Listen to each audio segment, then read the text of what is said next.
waxa maalmahan dambe aydun arkayseen ama aydun runtii miidiyaha ka maqlaynay in xisbigii mucaaradka ee wadani uu dhaliil ka dhigay halgankii iyo dib u xoreyntii qaranka. madaxweynaha jamhuuriyadda Soomaaliland wuxuu ka soo qayb qaatay ama door muhiim oo la taaban karo ku lahaa halgankii qarankan dib loogu xoreeyay.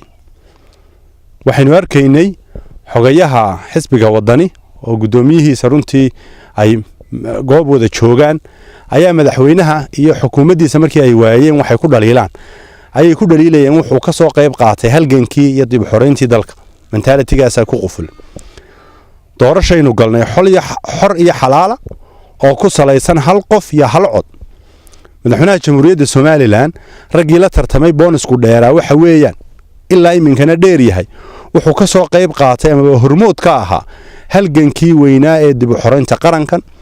wuxuu ka soo qayb qaatay oo uu ku soo guuleystay inuu Soomaaliland ay noqoto dal madax bannaan oo qarannimadiisa iyo calankiisa runtii ka dulbabado.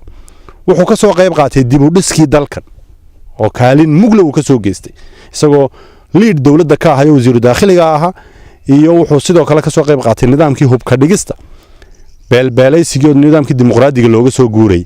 maantana bulshada reer Soomaaliland markuu doorasho u soo istaagay waxay codkoogii ku siiyeen inuu dalka hogaamiyo horumar ku hogaamiyo. tii baanu maanta ku wada xukuumad ahaan ma jeclin in aanu inta badan miidiyaha ka yoyortano. waxaanu ku jahaysanahay madaxweynaha jamhuuriyadda Soomaaliland mudan Muuse Biixi Cabdi nagu hogaaminaya waa waxqabad waana kii lagu doortay xukuumaddiisa. qorshe xukuumaddu leedahay strategic plan bay xukuumaddu leedahay sidaanu ka uga midho dhalin lahayn annagoo runtii adeegayaashiisii madaxweynaha baalashiisii uu ku duulayay adeegayaal umadeedna waxaanu ku jahaysanahay inaanu ka midho dhalino qorshaha iyo istiraatiijiyadda xukuumadda madaxweyne Muuse Biixi Cabdi ay leedahay. waxaanu sidoo kale arkaynay gudoomiyaha xisbiga mucaaradka ee wadani oo deeqdii waxbarashada Itoobiya ka helnay ku dhaliilayay in saamigii ugu badnaa Gabiley la siiyay.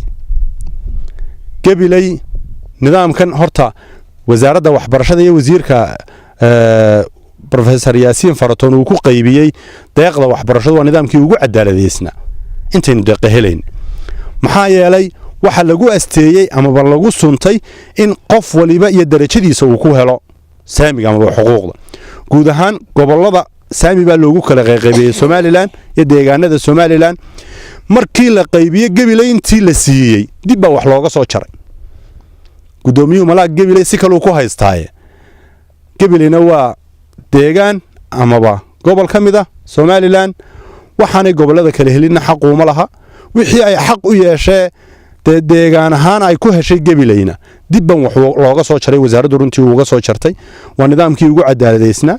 waxaanu arkaynaa gudoomiyuhu inuu lahaa labada gobol ee Sool iyo Sanaag saamiga ay Puntland ka heleen ayaa ka badnaa kay Soomaaliland ka heleen. asxaabta siyaasadda ama asxaabta mucaaradku waxa runtii waa muraayad ay xukuumaddu iska daawato.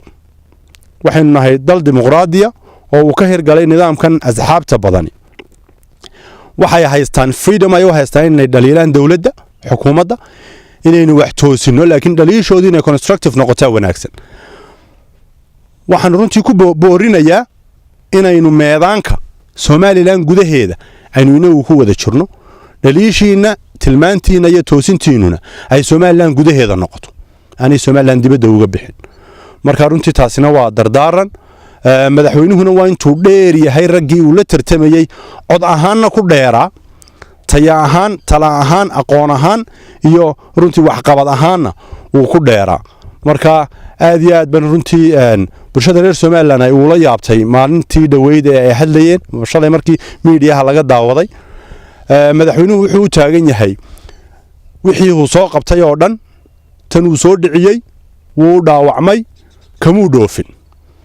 haddii uu ka dhoofi lahaa aanu soo dhiciyeen inuu dhaawacmeen madaxweynuhu maanta de sidan ugumaynu runtii hadalneen platformkana wadani muu heleen.